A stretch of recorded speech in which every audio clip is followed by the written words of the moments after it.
오늘 본문 말씀을 중심으로 예수 그리스도의 탄생, 우리 대림절 둘째 주일의 두 번째 시간입니다. 말씀드린 대로 오늘이 대림절 두 번째 주일이고요. 다음 주가 14일이고 그 다음 주가 21일입니다. 그러면 네 번이 주일이 지나고 25일을 맞이합니다. 주님의 탄생을 기다리며 준비하는 이 기간은 아무리 강조해도 지나침이 없습니다. 정말 생각하면 이것은 엄청난 일, 인류 역사 가운데 가장 위대한 일이고 가장 놀라운 일입니다.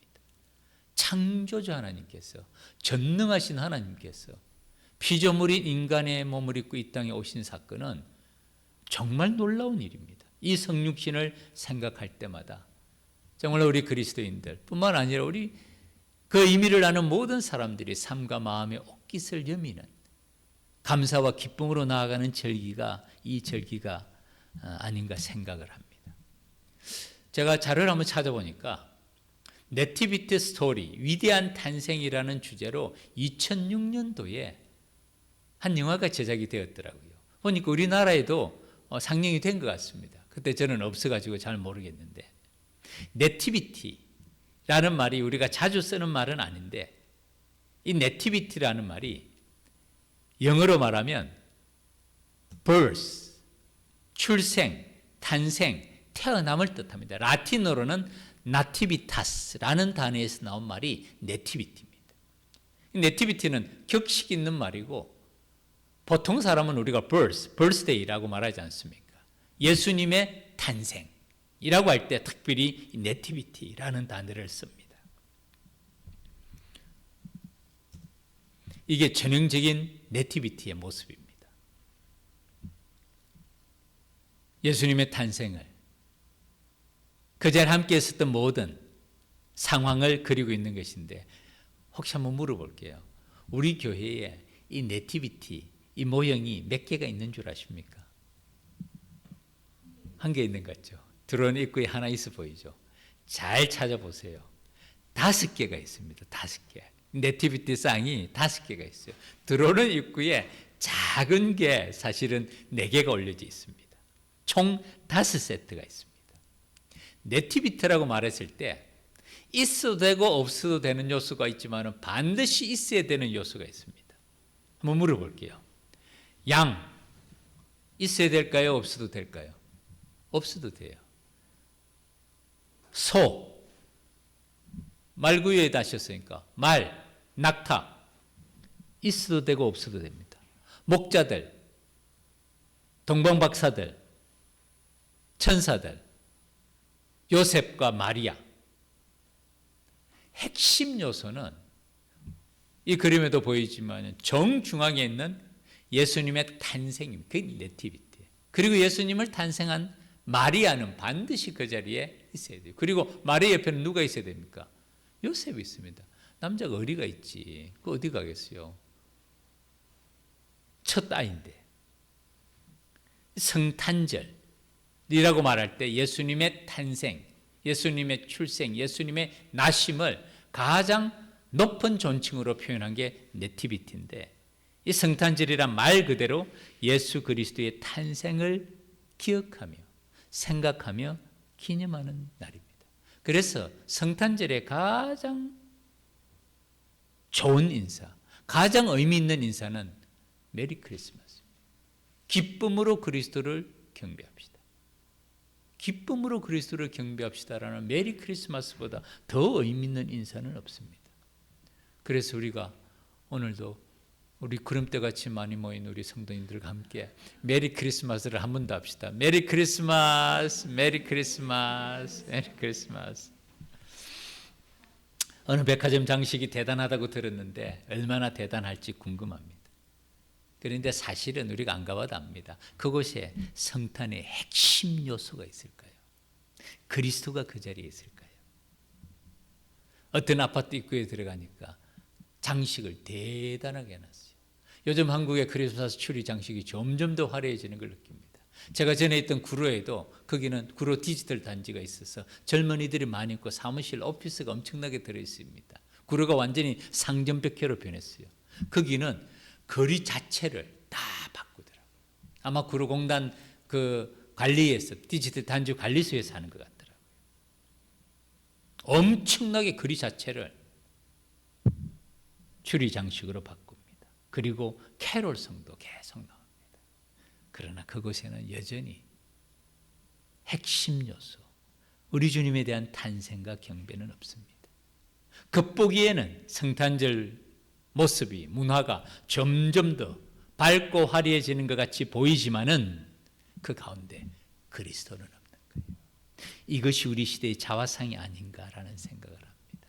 이럴 때 우리 크리스천들이 다시 한번 복음으로, 다시 한번 말씀으로, 다시 한번 우리 주님의 탄생 의미로 돌아가야 될 때가 지금이 아닌가라는 생각을 합니다. 그래서 오늘 본문의 말씀이 사실은 그것을 말하고 있습니다. 오늘 본문의 말씀의 핵심은 두 가지입니다. 성취에 대한 말씀이 있고요. 두 번째는 순종에 대한 말씀이 있습니다. 성취는 이루려 하심이라. 선지자로 하신 말씀을 이루려 하심이라. 성취에 대한 말씀입니다. 순종에 대한 말씀은 요셉이 분부대로 행하여 순종입니다. 순종의 모습을 보여줍니다. 이 두 가지가 오늘 본문의 중심 단어입니다. 성취와 순종입니다.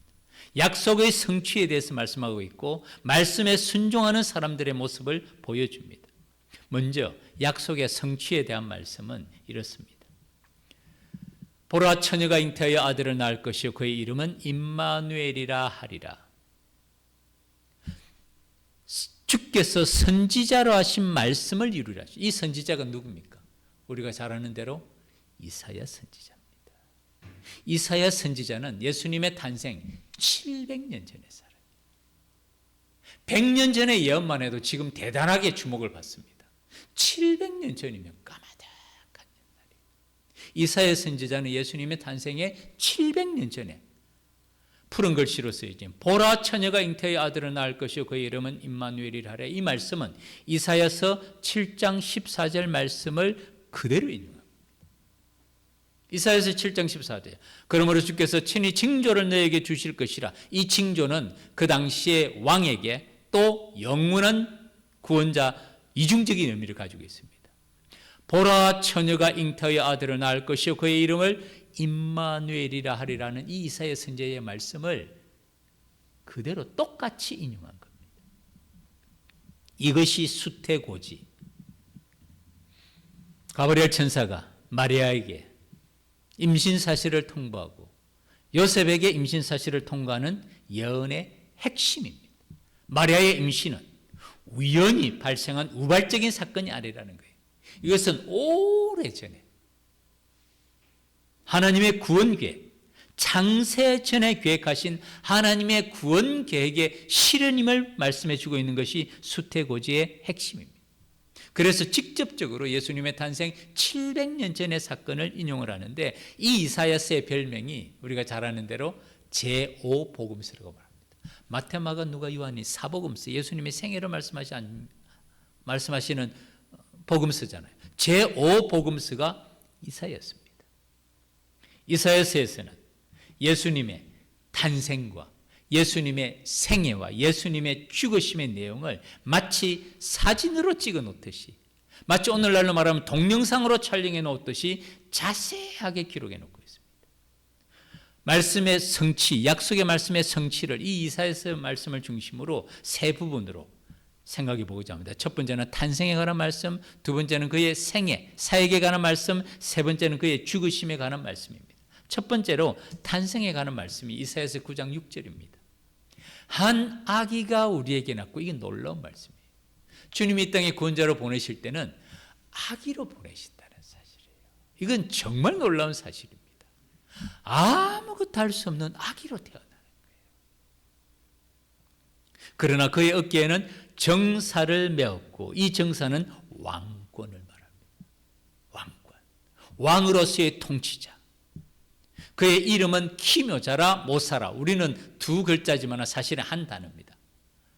원더풀 카운슬러, 놀라운 위로자라는 뜻이. 어떤 뜻이냐? 보혜사 성령을 말합니다. 기묘자요 모사, 원더풀 카운슬러. 그리고 그의 이름은 전능하신 하나님이고 영존하시는 아버지고 평강의 왕이라. 이건 정말 예수 그리스도의 탄생에 대한 그의 신분에 대한 놀라운 말씀입니다. 엄청난 예언을 전하고 있는 것이 이사야서 9장 6절. 이사야 선지자를 통해서 700년 뒤에 하나님의 구원 계획이 어떻게 성취될 것인가? 사실은 700년 뒤에가 아닙니다. 창세전에 계획했던 예수님의 탄생에 대한 말씀을 이사야 선지자를 통해서 더 구체적으로 말씀하고 있습니다. 두 번째는 이 구원자의 사역, 생애, 활동에 관한 말씀입니다. 이사야서 42장 말씀입니다. 상한 갈대를 꺾지 아니하며 꺼져가는 등불을 끄지 아니한다. 우리가 참 자주 쓰는 표현 아닙니까? 이사야 선지자의 예언입니다. 진실로 정의를 시행할 것이라. 그리고 그가 눈먼 자들을 눈을 밝히고 갇힌 자를 감옥에서 끌어내며 흑암에 앉은 자를 감방에서 나오게 하리라는. 내가 붙드는 나의 종, 내 마음에 기뻐하는 자, 곧 내가 택한 사람을 보라. 내가 나의 영을 그에게 주었은즉 그가 이방의 정의를 베풀리라. 주님께서 어떤 사역을 하세요? 한마디로 표현하면 상한 갈대를 꺾지 아니하시며 꺼져가는 등불을 끄지 않으시는 한 사람 한 사람을 우리 주님께서는 소중하고 소중하게 생각하시는, 길 잃은 어린 양을 찾으시는 그 주님의 마음을 보여주는 말씀이 바로 이사야서 42장 3절 7절 말씀입니다. 우리 성탄절 현수막입니다. 어두운 세상에 빛으로 오신 예수 그리스도. 어두운 세상, 어두운 마음을 밝히시는 참빛, 참 소망에 대한 주님의 말씀이 상한 갈대를 꺾지 아니하시고 꺼져가는 등불을 끄지 아니하시는 하나님에 대한 말씀인 것이죠. 사도 요한은 이 빛에 대한 말씀을 자세하게 설명을 합니다. 왜 주님께서 우리의 소망이 되고 우리의 빛이 되는지에 대해서 요한복음에 대한 말씀을 자세하게 합니다. 빛이 어둠에 빛이 돼 어둠이 깨닫지 못하더라. 빛, 이 빛은 참빛이란 소망의 빛, 구원의 빛, 영원한 빛, 물리적인 빛이 아니라 참빛, 곧 세상에 와서 각 사람에게 비추는 빛이 있었으니 자기 땅에 오며 자기 백성이 영접하지 아니하였으나 영접하는 자들, 곧 그의 이름을 믿는 자들, 영접하는 것과 믿는다는 것은 동의입니다. 하나님의 자녀가 되는 권세를 주셨다는 말씀이죠. 이것이 요한복음이 말하는 주님에 대한 설명입니다. 복음이죠. 예수 그리스도의 탄생이 우리의 소망인 이유, 영원한 소망인 이유, 하나님의 자녀가 되는 권세를 주시고 어둠에 비친 참빛이라는 말씀입니다. 이것이 예수님의 사역임을 말씀합니다. 이사야서에서 나타나는 이사야 선지자를 통한 세 번째 예언의 말씀은 예수님의 죽으심에 대한 말씀을 하는데, 이 죽으심에 대한 말씀은 더 놀랍습니다. 53장입니다. 그가 찔림은 십자가의 사건을 말하죠. 우리의 허물 때문이라, 나의 허물 때문이라는 말씀입니다. 그가 상함은 우리의 죄악 때문이라, 나의 죄악 때문이라는 말씀입니다. 그가 징계를 받음으로 우리는 평화를 누리고 그가 채찍에 맞음으로 우리는 나음을 입었도다. 그 다음에 말씀 우리가 알죠. 우리는 다 양 같아서 그릇 행하여 각기 제 길로 갔거늘 여호와께서는 우리 모두의 죄악을 그에게 담당시키셨도다. 정말 놀랍도록 생생하게 문자 그대로 완전히 성취되는 사건. 700년 전의 예언이 이렇게 생생하게 성취되는 것은 아마 인류 역사 가운데 많지 않을 거예요. 헝가리에서 한 100년 전에 한 성직자가 우리 한국에 대해서 1900년대 방문하고 한국에 대해서 매우 긍정적인 예언을 한 것을 문재인 대통령이 헝가리 방문했을 때 그 국가 기록 보존소에서 소개해 줬다는 내용이 지금 동영상에서 회자가 되면서 매우 주목을 받고 있습니다. 100년 전에 1900년대 예언이라는 게 오늘날 한국의 모습을 보여주는 내용으로 매우 주목을 받고 있습니다. 100년 전에 그것도 어렴풋해요. 그럼에도 불구하고 엄청난 주목을 받고 있고, 우리가 아는 대로 노스트라다무스의 예언이라든지 많은 예언을 주목을 받는데 그런 것과 비교되지 아니하는 선지자를 통하여 하신 말씀을 이루려 하심이라는 이 수태고지, 하나님의 말씀, 하나님의 약속은 반드시 성취된다는 사실은 700년 전에 이사야 선지자의 예언이 예수님의 탄생을, 한 아기의 탄생을 통해서 상한 갈대를 꺾지 아니하시고 꺼져가는 촛불도 끄지 아니하시는 그의 이른 한 양을 향한 따뜻한 마음을, 그리고 마지막에는 그의 십자가의 사건, 그가 찔림, 그가 상함, 그가 징계, 그가 채찍, 다 누구 때문이라고요? 나를 위한 사건. 그는 실로 우리의 질고를 지고 우리의 슬픔을 당하였거늘 우리는 생각하기를 그는 징벌을 받아 하나님께 맞으며 고난을 당한다 하였노라. 이보다 저 정확한 말씀이 세상에 어디 있어요? 근데 사람들은 별로 놀라질 않아요. 어뢰 그러면 100년 전에 헝가리 한 성직자가 한 예언하는 온통 유튜브에 동영상을 떠돌아다니면서 700년 전에 이렇게 생생하고 이렇게 문자적으로 완전히 성취된 말씀에 대해서 오늘날 성탄절에 다시 한번 기억하고 이 말씀을 생각하는 사람들이 얼마나 될까요? 이 말씀들이 어떻게 이루어집니까? 우리가 아는 대로 예수님의 가상 7은을 통해서 다 이루어져요. 마지막 6번째 말씀이 뭡니까? 다 이루었다. 다 이루었다. 그가 찔림, 그가 상함, 그가 징계를 받음, 그가 채찍에 맞는 이 모든 고난, 이 모든 형벌, 이 모든 처절한 십자가의 길을 주님은 다 이루신 거예요. 다 지불했다는 말입니다. 남김없이 죗값을 다 지불했다. 테텔레스타이라는 단어죠. 하나님의 구원 계획, 한 아이를 통해서, 여자의 후손을 통해서, 창세기에 나오는 에덴 동산 사건 아닙니까?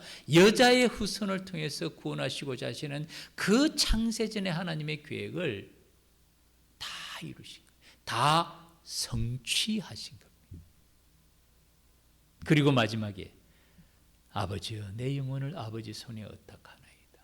모든 것을 성취하시고 십자가에서 이루시고 그 사명을 다 마치시고 하신 말씀이죠. 정말 이것을 생각하면 하나님의 구원 계획은 놀랍습니다. 우리를 향한 하나님의 사랑은 정말 청량할 길이 없습니다. 연약하고 부족하고 허물 많고 넘어지는 우리지만은 정말 상한 갈대를 꺾지 아니하시고 꺼져가는 촛불조차도 끄지 아니하시는 그 주님의 이런 양에 대한 그 연약한 심령에 대한 온 마음을 쏟아부으시고 그 사명을 끝까지 이루신 것이죠. 하나님의 말씀은 반드시 성취되는 줄 믿습니다. 약속의 말씀은 하나님이 이루시는 거예요. 우리가 이루는 것이 아니라 하나님께서 이루시는 줄 믿습니다. 이사야 선지자보다 그보다 더 700년 전의 사건이에요. 모세오경은 약 BC 1400년경에 기록이 됩니다. 이사야서는 BC 700년경에 기록이 되죠. BC 1400년 모세오경이 기록될 때 민수기에서 나타나는 하나님은 어떤 분인가? 하나님은 사람이 아니시니 거짓말하지 아니하십니다. 인생이 아니시니 후회가 없으십니다. 이것은 똑같은 문장의 반복입니다. 사람이 아니시고 인생이 아니시니 거짓말하지 아니하시고 후회가 없으시다. 어찌 그 말씀하신 바를 행하지 않으시며 하신 말씀을 실행하지 아니하시라. 이것도 똑같은 문장의 반복입니다. 하신 말씀을 반드시 행하신다는 뜻이에요. 옛날의 개혁 성경은 하나님은 인생이 아니시니 시근치 아니하시고 인자가 아니시니 후회가 없으시도다 이랬죠. 개혁 개정에서는 좀 그걸 쉽게 바꿨습니다. 똑같은 의미, 두 번씩 반복하는 이유가 뭘까요? 하나님은 반드시 약속의 말씀을 성취하는 분인 줄 믿습니다. 하나님이 어떤 분인지를 보여주죠. 하나님의 신실하심, 하나님의 성실하심, 하나님의 약속을 이루심에 대한 그 주님의 성취를 보여주시는 말씀이죠. 이것이 바로 천사 가브리엘이 마리아에게 전한 얘기예요. 마리아가 깜짝 놀랐어요. 천사가 자기에게 인사하는 것도 놀래고 자기가 아이를 잉태하게 될 것이라는 사실에도 깜짝 놀랍니다. 요셉도 천사가 개입하지 않았으면 어떻게 그 혼자 힘으로 그 문제를 해결할 수가 있었겠어요? 이겨낼 수가 있었겠어요? 이 마리아의 임신이 우발적인 사건이 아니라 하나님의 원대한 구원 계획임을 요셉도 깨달은 것이죠. 그리고 그 하나님의 말씀은 그런 순종하는 사람들을 통해서 약속이 성취됨을 보여줍니다. 우리가 자주 부르는 찬양, 좀 전에도 불렀죠. 하나님의 부르심에는 후회하심이 없습니다. 하나님은 인생이 아니시니 거짓말하지 아니하시고 사람이 아니신 후회가 없으시다는 거예요. 내가 이 자리에 선 것도, 오늘 우리가 함께 예배드리는 것도, 이 자리에 모인 것도 우연이 아니라 주의 부르심이라. 하나님의 부르심에는 결코 실수가 없습니다. 나를 부르신 하나님의 신실하심, 약속의 성취를 반드시 이행하심을 믿습니다. 작은 나를 부르신 뜻은 낯은 알 수 없지만 우리가 뭐 대단합니까? 우리가 대단한 능력의 사람이고 세계가 주목하는 사람이고 세상을 들었다 놨다는 사람은 아니잖아요. 그럼에도 불구하고 하나님께서는 작은 나를 부르신 주님의 뜻은 나는 알 수 없지만 주님의 뜻을 알 수 없을 때가 많습니다. 많아요. 그럼에도 불구하고 오직 감사와 순종으로 주의 길을 가리라. 마리아처럼 요셉처럼. 때로 내가 연약해도 주님 날 도우시니 그 가운데 우리 연약해요. 마음에 실망할 때도 많고 좌절할 때도 많고 고민에 빠질 때도 많고 슬플 때도 많습니다. 미끄러질 때도 많습니다. 그런 가운데서도 우리 주님의 놀라운 그 계획을 나는 믿음으로 나아가는 것 아닙니까? 믿음이 없이는 하나님을 기쁘시게 하지 못하나니 하나님께 나아가는 자는 반드시 그가 살아계신 것과 자기를 찾는 자들에게 상 주시는 이심을 믿어야 될 줄 믿습니다. 이 믿음이 하나님을 기쁘시게 하는 거예요. 날 부르신 뜻 내 생각보다 큽니다. 나의 향한 계획, 나의 지혜로 측량할 수가 없습니다.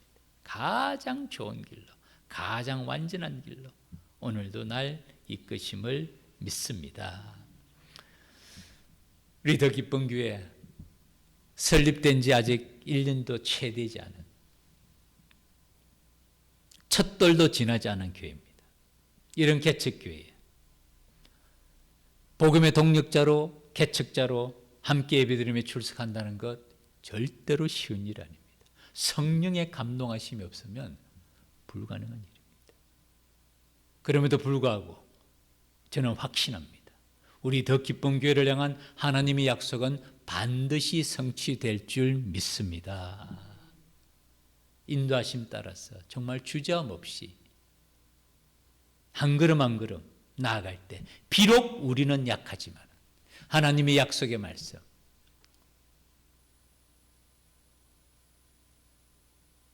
파수꾼의 사명, 복음 전파의 사명, 그 하나님의 약속은 반드시 성취가 되고 하나님께서 이 땅 위에 새로운 교회로 하나님의 기쁨이 되며 세상의 빛이 되며 하나님으로부터 위대한 일을 기대하고 하나님을 위하여 위대한 일을 시도하는 그 새로운 일에 쓰임받는 걸음으로 주님께서 인도하실 줄 믿습니다. 제가 지난주에 언한 글을 읽었어요. 그 글에 칼럼이 이렇더라고요. 부흥은 간단하게 말하 사명을 위한 것이다. 부흥은 사명을 위한 것이다. 맞습니다. 제가 볼 때 이 땅의 교회들, 훌륭한 교회들도 많습니다. 제가 볼 때는 하나님께서 정말 은혜와 은총을 베풀어 주신 거거든요. 왜 그랬을까요? 사명을 위한. 부흥은 사명을 위한 것이죠. 사실은 이 땅의 교회를 세우시는 것도 마찬가지입니다. 인자야, 내가 너를 이스라엘 족속의 파수꾼으로 세워. 너는 내 입의 말을 듣고 나를 대신하여 그들을 깨우치라. 사명이 있습니다. 보라, 내가 새 일을 행하리니 사막의 강을 광야의 길을 내리라. 우리 주님께서 주시는 그 사명, 주님의 능력으로, 약속을 지키시는 신실하신 하나님의 능력으로 이루실 줄 믿습니다. 마지막 결론입니다. 순종입니다. 이 순종은 요셉의 태도에서부터 나타납니다. 요셉이 잠에서 깨어 일어나 꿈에 현몽하잖아요. 요셉에게도 꿈을 통해서 말씀하시는 것이죠. 그리고 깨어 일어나 주의 사자의 분부대로 행하여, 천사장 가브리엘이 그 분부대로 행하여 그의 아내를 데려옵니다. 데려왔으나 아들을 낳기까지 동침하지 아니하더니 나음의 이름을 예수라 하니라. 예수, 여호수아.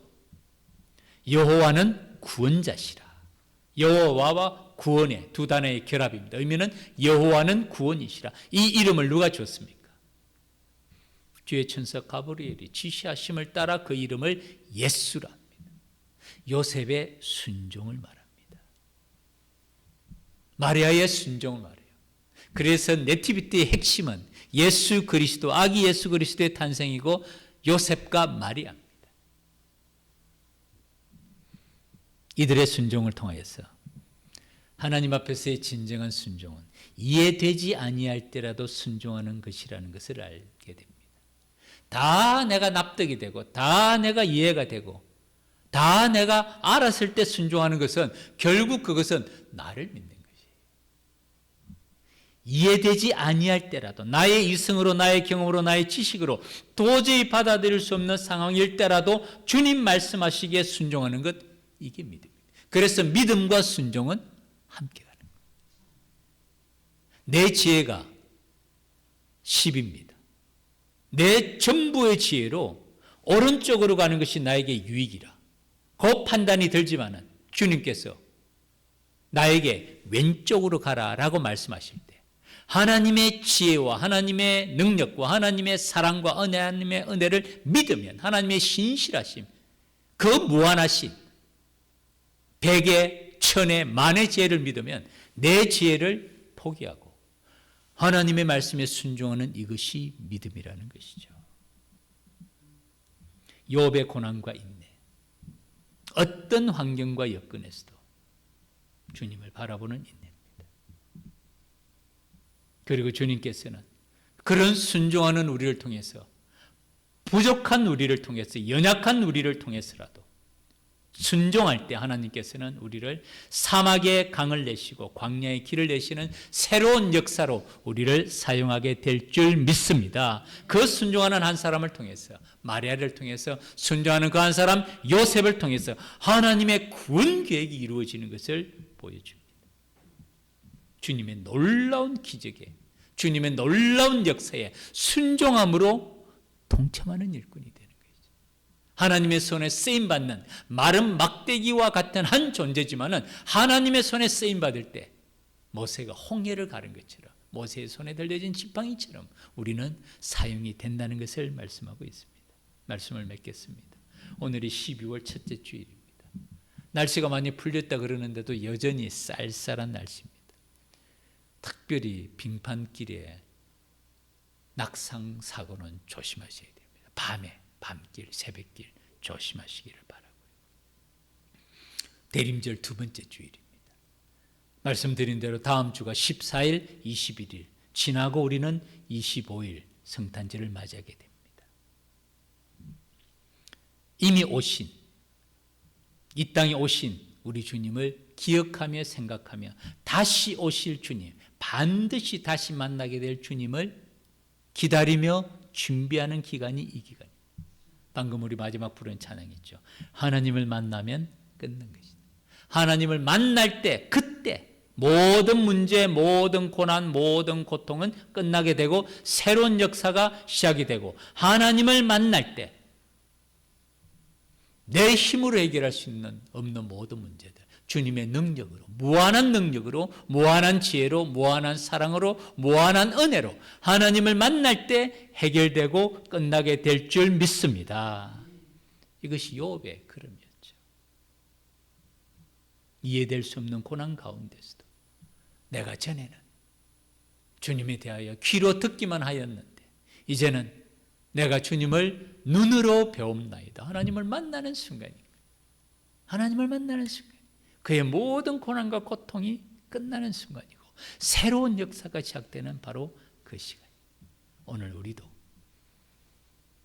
12월 첫째 주를 맞이하고 이해되지 아니할 때라도 하나님의 약속은 반드시 성취됨을 믿으며 그 약속의 말씀대로 약속의 말씀을 붙잡고 한 걸음 한 걸음 순종함으로 하나님의 역사에 하나님의 기적에 동참하는 저와 여러분의 믿음의 걸음이 되기를 주님의 이름으로 축복합니다. 기도드리겠습니다.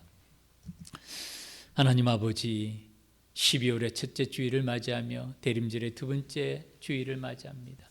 이 땅에 오신 창조주 하나님이, 전능하신 하나님께서 한 아기의 모습으로 말 구유에 탄생하신 그 주님의 사랑과 은혜를 기억하게 하여 주옵시며, 하나님 아버지, 삶과 우리 믿음의 자세를 점검하며 마음의 옥깃을 여미고 다시 오실 주님을 기다리며 이 땅을 살아가는 동안에 크고 작은 많은 환난과 풍파를 만나지만 하나님을 만나면 끝난 것이라는 믿음의 고백으로 하나님을 만날 때 이 모든 문제들이, 이 모든 고난들이, 이 모든 어려움들이 깨끗하게 해결이 되고 새로운 역사가 시작될 것임을 믿으며 그 만날 날을 기다리며 기대하며 기도하며 믿음으로 승리하기를 원하는 주의 백성들의 삶의 걸음 위에 우리 주님께서 은혜를 베풀어 주옵시고, 하나님 아버지, 날마다 주님의 십자가 앞으로 더 가까이 나아가는 주의 백성들 되게 하여 주시옵소서.